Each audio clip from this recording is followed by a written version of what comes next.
క్రీస్తునందు ప్రియమైన ప్రేమధార టీవీ వీక్షకులందరికీ మన ప్రభువును రక్షకుడైన యేసుక్రీస్తు శాంతిగల నామంలో శుభములు తెలియజేస్తున్నాం.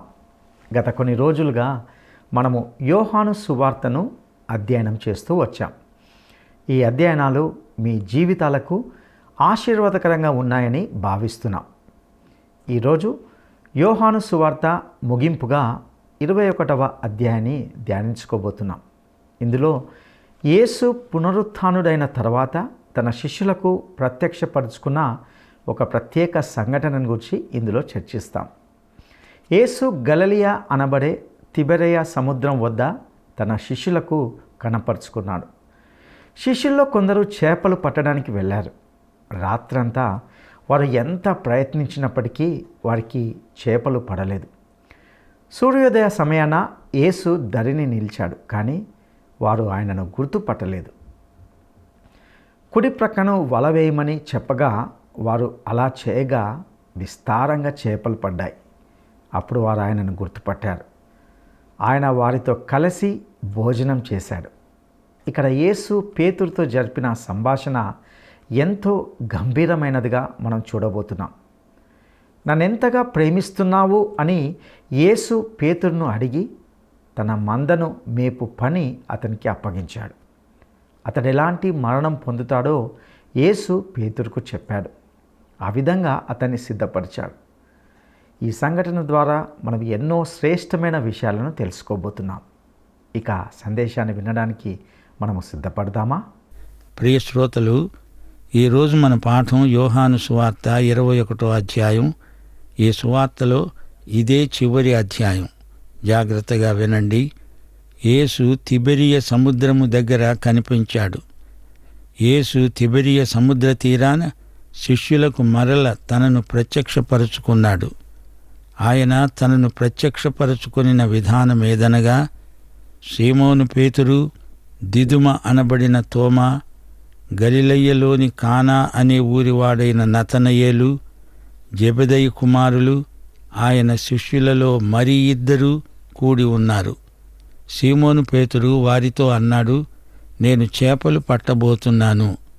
వారన్నారు, మేము నీతో కూడా వస్తాము. వారు వెళ్ళి దోణి ఎక్కారు, గాని ఆ రాత్రి ఏమీ పట్టలేదు. సూర్యోదయము అవుతూ ఉండగా యేసు సముద్రపు దరిని నిలిచాడు. అయితే ఆయన యేసు అని శిష్యులు గుర్తుపట్టలేదు. యేసు వారిని అడిగాడు, పిల్లలారా, భోజనానికి మీ వద్ద ఏమైనా ఉన్నదా? లేదు అని వారు ఆయనతో చెప్పారు. అప్పుడు ఆయన, దోణి కుడి ప్రక్కన వల వేయండి, మీకు దొరుకుతుంది అని చెప్పాడు. గనుక వారు అలాగు చేయగా చేపలు విస్తారముగా పడినందున వల లాగలేకపోయారు. కాబట్టి యేసు ప్రేమించిన శిష్యుడు ఆయన ప్రభువు సుమి అని పేతురుతో చెప్పాడు. ఆయన ప్రభువు అని సీమోను పేతురు విని వస్త్రహీనుడై ఉన్నందున పైబట్ట వేసుకొని సముద్రములో దూకాడు. దరి ఇంచుమించు 200 మూరల దూరము ఉన్నందున తక్కిన శిష్యులు చేపలు గల వల లాగుతూ ఆ చిన్న దోణిలో వచ్చారు. వారు దిగి దరికి రాగానే అక్కడ నిప్పులు, వాటి మీద ఉంచబడిన చేపలు, రొట్టె కనిపించాయి. యేసు వారితో అన్నాడు, మీరిప్పుడు పట్టిన చేపలలో కొన్ని తీసుకొని రండి. సీమోను పేతురు దోణి ఎక్కి వలను దరికి లాగాడు. అది 150 గొప్ప చేపలతో నిండి ఉన్నది. చేపలు అంత విస్తారముగా పడినా వల పిగలలేదు. యేసు అన్నాడు, రండి, భోజనం చేయండి.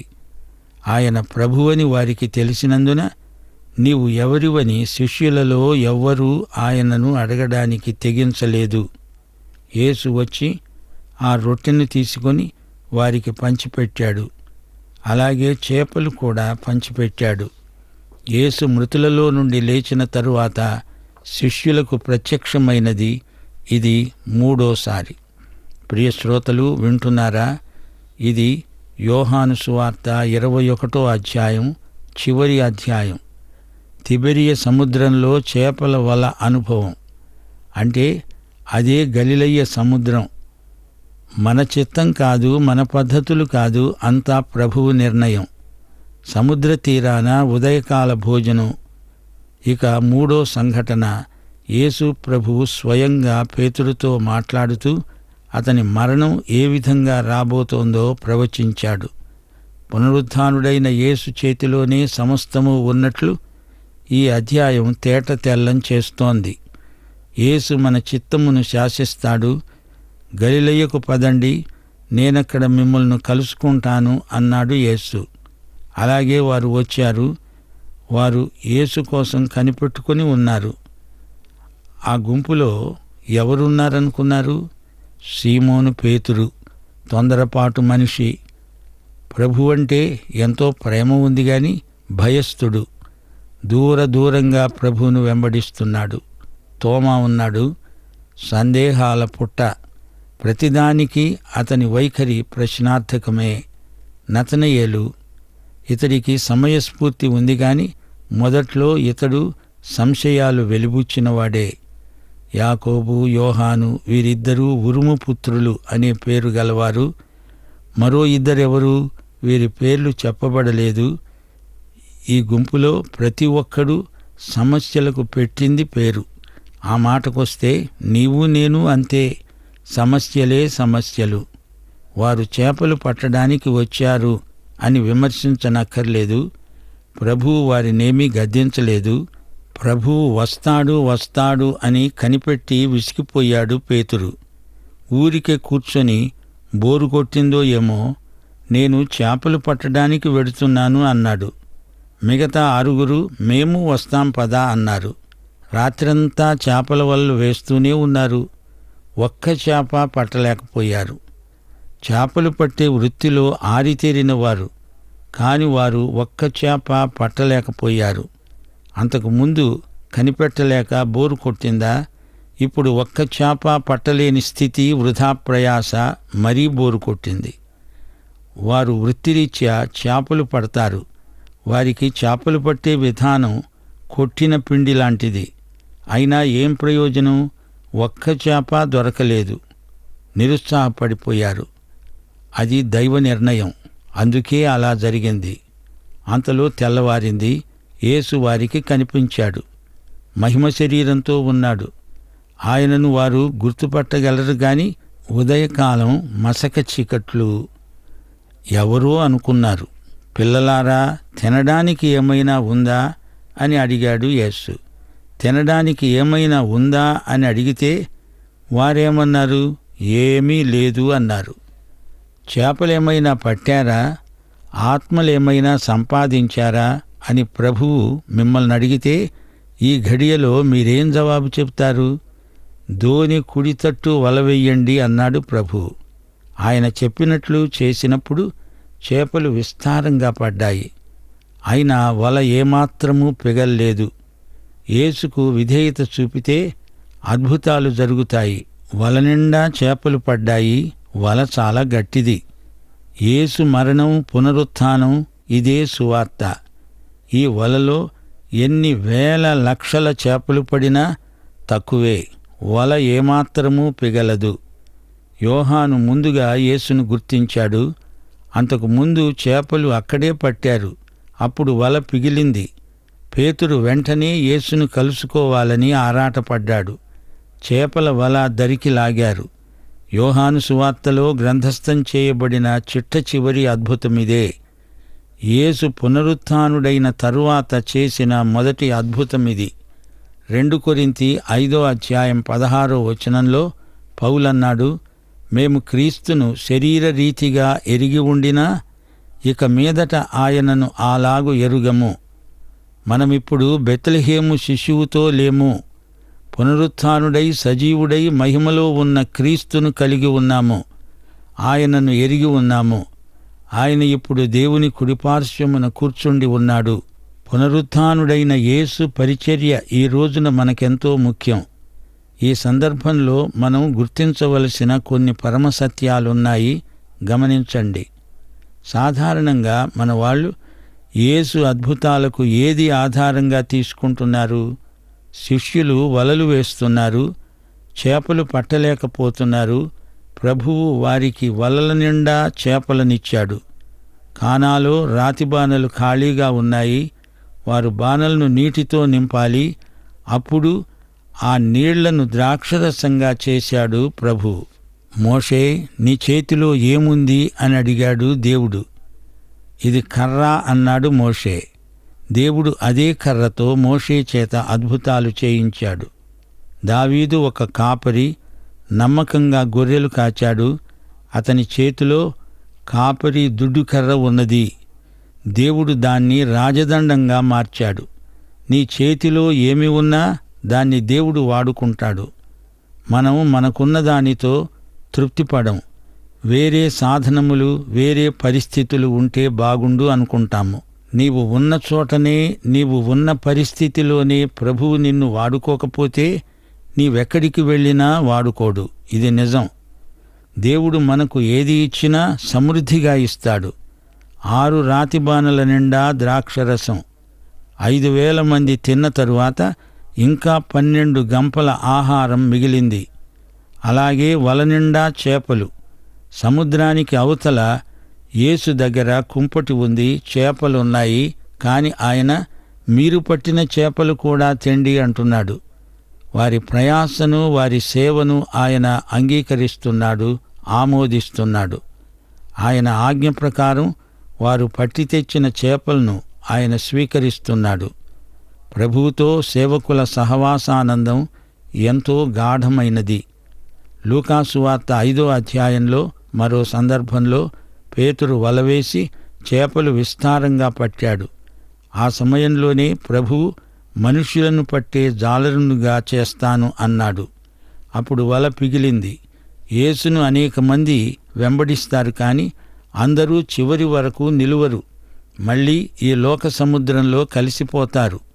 ఈసారి పెద్ద చేపలెన్నో పడ్డాయి, గాని వల పిగలలేదు. పేతురు గొర్రెలను మేపుతాడు, గొర్రె పిల్లలను మేపుతాడు. దేవుని వాక్యాహారంతో వాటిని పోషిస్తాడు. సిలువ వేయబడి తిరిగి లేచిన మహిమలోని క్రీస్తు సువార్తతో గొర్రెలను మేపుతాడు. సువార్త రక్షిస్తుంది, సంరక్షిస్తుంది. విశ్వాసము ద్వారా దేవుని శక్తి చేత మనమంతా కాపాడబడుతున్నాము. మన బలహీనతల్లో ఆయన బలాధిక్యమే మనకు ఆధారం. ప్రభువు తన బిడ్డల భవిష్యత్తు కోసం గొప్ప ప్రణాళిక సిద్ధం చేసి ఉంచాడు.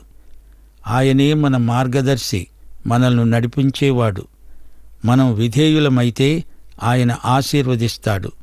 మనకు ఆయనకు మధ్య సహవాసానికి ఎట్టి అంతరాయము కలగకూడదు. ఆయనను మనల్ని ఎడబాపే శక్తి ఏదీ ఉండదు. మన చిత్తమునకు, ఆలోచనలకు ఆయనే ప్రభువు. సముద్ర తీరాన యేసు శిష్యులతో భోంచేస్తున్నాడు. రొట్టెలు, చేపలు ప్రభువు వారికి పంచిపెట్టాడు.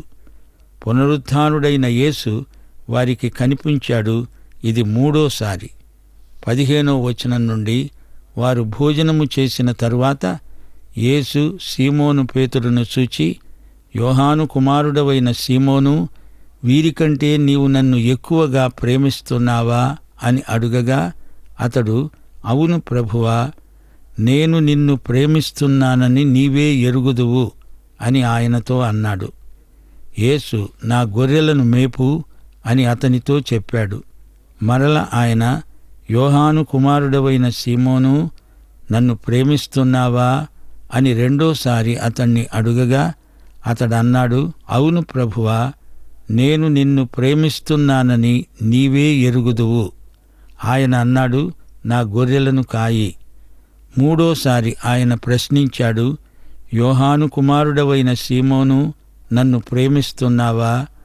నన్ను ప్రేమిస్తున్నావా అని 3వసారి తనను అడిగినందుకు పేతురు వ్యసనపడి, ప్రభూ, నీవు సమస్తమూ ఎరిగినవాడవు, నిన్ను ప్రేమిస్తున్నానని నీవే ఎరుగుదువు అన్నాడు. యేసు అన్నాడు, నా గొర్రెలను మేపు. నీవు యువకుడివై ఉండినప్పుడు నీ అంతట నీవే నడుము కట్టుకొని నీకిష్టమైన చోటికి వెళ్ళావు. నీవు ముసలివాడివైనప్పుడు నీ చేతులు నీవు చాచుతావు, వేరొకడు నీ నడుము కట్టి నీకిష్టము కాని చోటికి నిన్ను మోసుకొని పోతాడని నీతో నిశ్చయముగా చెప్తున్నాను.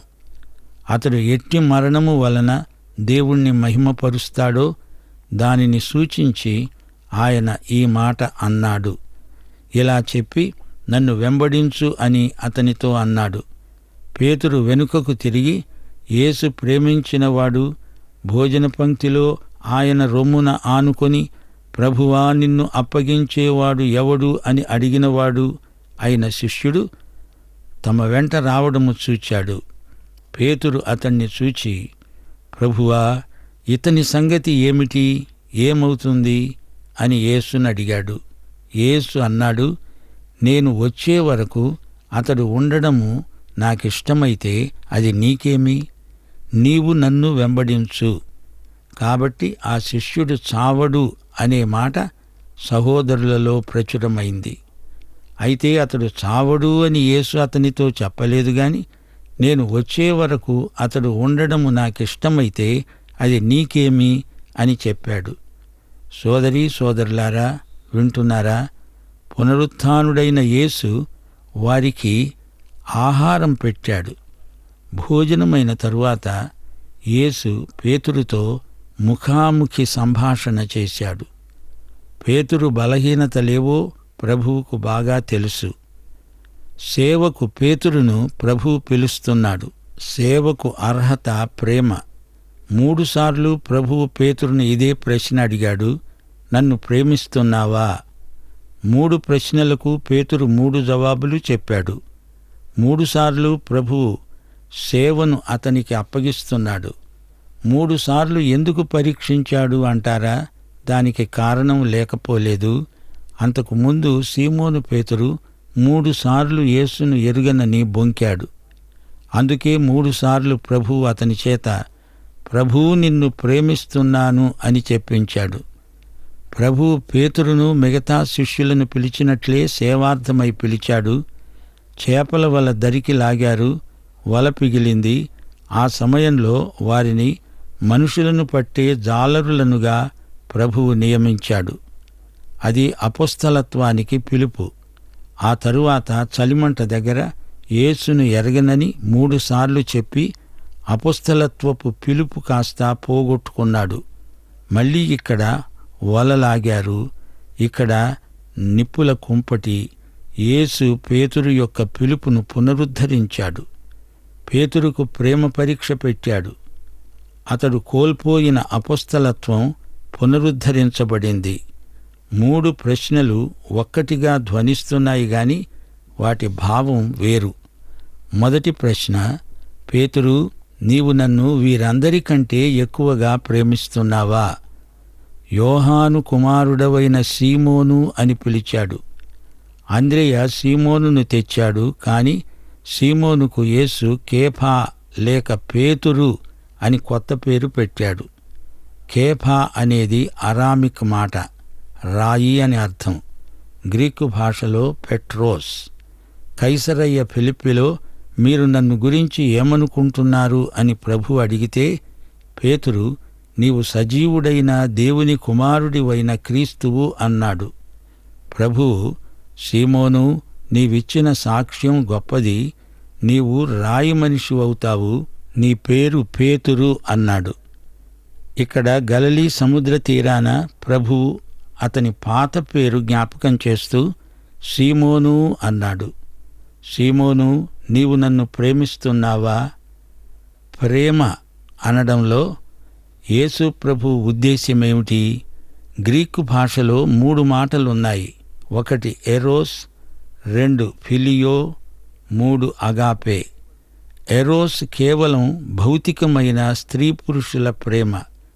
ఫిలియో స్నేహశీలం, ఆప్యాయత, అనురాగం. అగాపే దేవుని అవ్యాజ ప్రేమను వ్యక్తం చేసే మాట. నీ పూర్ణ హృదయంతో నన్ను ప్రేమిస్తున్నావా? అగాపే ప్రేమ నీకుందా అని ప్రభువు అడుగుతున్నాడు. రక్షణ అనేది దేవునితో ప్రేమ వ్యవహారం. సేవ అనేది ప్రేమపూర్వకమైనది. సీమోను, వీరికంటే నీవు నన్ను ఎక్కువ ప్రేమిస్తున్నావా? ఏది ముఖ్యం? విశ్వాసమా, నిరీక్షణ, ప్రేమ?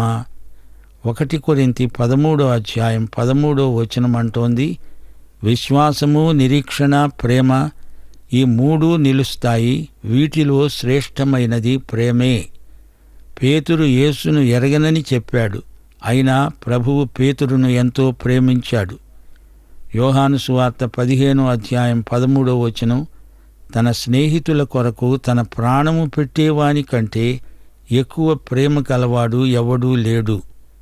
అవును ప్రభు, నేను నిన్ను ప్రేమిస్తున్నానని నీకు తెలుసు.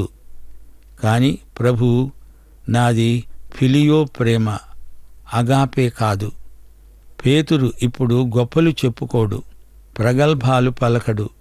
సరే పేతురు, నా గొర్రె పిల్లలను మేపు, వాటికి ఆహారం పెట్టి పెంచు. ఇక రెండోసారి ప్రభూ నిన్ను ప్రేమిస్తున్నాను అని దీనమనస్కుడై పేతురు ప్రభువు ప్రశ్నకు జవాబిస్తున్నాడు. ఈసారి గొర్రెలను కాయి అంటున్నాడు ప్రభువు. అనగా వాటిని క్రమశిక్షణలో ఉంచు. చిన్న గొర్రెలను మేపు, పెద్ద గొర్రెలను కాయి, క్రమశిక్షితులను చెయ్యి. ప్రభువును ప్రేమించే సేవకులు చిన్న గొర్రెలను మేపుతారు, పెద్ద గొర్రెలను జాగ్రత్తగా కాపాడతారు, కాస్తారు, నడిపిస్తారు. ఇక మూడో ప్రశ్నాపత్రం, పేతురు, అగాపే ప్రేమ నీకింకా కలగలేదంటావా? పోనీ ఫిలియో ప్రేమ అయినా నీకుందా? పేతురు ఎంతో విరిగి నలిగి ఈ మాట అన్నాడు. నీకు తెలుసు గదా, నేను నిన్ను ప్రేమిస్తున్నాను. ప్రభువు 3 సార్లు అడిగాడని కాదుగాని తాను అగాపే ప్రేమ స్థాయికి ఎదగలేకపోయానే అని బాధపడ్డాడు. గొర్రెలను మేపు, పెద్ద గొర్రెలకు తగిన మేత పెట్టు. ప్రియ శ్రోతలు, యేసు మీలో ప్రతి ఒక్కరినీ ఇదే ప్రశ్న అడుగుతున్నాడు. దానికి నీ జవాబు? పేతురు హతసాక్షి కాబోతున్నాడని ప్రభువు ప్రవచించాడు. యోహాను సంగతేమిటి అని పేతురు అడిగితే, అతని సంగతి నీకెందుకు, నన్ను వెంబడించు అన్నాడు ప్రభువు. ఈ సువార్త ముగింపులో యోహాను అంటున్నాడు, ఈ సంగతులను గూర్చి సాక్ష్యమిస్తూ ఇవి వ్రాసిన శిష్యుడు ఇతడే, ఇతని సాక్ష్యము సత్యమని ఎరుగుదుము. యేసు చేసిన కార్యములు ఇంకా అనేకములు కలవు. వాటిలో ప్రతిదానిని వివరించి రాసిన ఎడల అలా రాయబడిన గ్రంథములకు భూలోకమైన చాలదని నాకు తోస్తున్నది. పాఠం ఇంతటితో సమాప్తం. మన ప్రభు అయిన యేసుక్రీస్తు వారి కృప, తండ్రి అయిన దేవుని ప్రేమ, పరిశుద్ధాత్మ యొక్క అన్యోన్య సహవాసము మనకందరికీ నిత్యత్వము పర్యంతము తోడై ఉండునుగాక. ఆమేన్. ప్రియులారా, ఇంతవరకు విన్నటువంటి ఈ అధ్యయనాలు మీ జీవితాలకు ఆశీర్వాదకరంగా ఉన్నాయని భావిస్తున్నాం. యోహాను సువార్త ముగింపుగా ధ్యానించిన 21వ అధ్యాయం ద్వారా కొన్ని శ్రేష్టమైన విషయాలను గ్రహించాం. యేసు పునరుత్థానుడైన తర్వాత కూడా శిష్యుల్లో కొందరు చేపలు పట్టడానికి వెళ్ళారు. రాత్రంతా వారు ఎంత ప్రయత్నించినా వారికి చేపలు పడలేదు. సూర్యోదయ సమయాన యేసు ధరిని నిలిచి కుడి ప్రక్కన వల వేయమని చెప్పగా వారు అలా చేయగా విస్తారంగా చేపలు పడ్డాయి. కానీ వల పిగిలిపోలేదు. ప్రియులారా, పరలోకమనే వలలో ఎన్ని చేపలు పడ్డప్పటికీ అది పిగిలిపోదు. ఇది సత్యం. నశించిపోతున్న ఆత్మలకు ఈ వల ఎప్పుడూ తెరిచే ఉంటుంది. యేసు పేతురుతో జరిపిన సంభాషణ ఎంతో గంభీరమైనది. నన్నెంతగా ప్రేమిస్తున్నావు అని యేసు పేతురుని అడిగి తన మందను మేపు పని అతనికి అప్పగించాడు. ఆ విధంగా అతన్ని సిద్ధపరిచాడు. యేసుకు పేతురు యొక్క బలహీనతలు ఏమిటో క్షుణ్ణంగా తెలిసినప్పటికీ తన అమూల్యమైన సేవా పరిచర్య పనిని అప్పగించినట్లుగా చూశాం.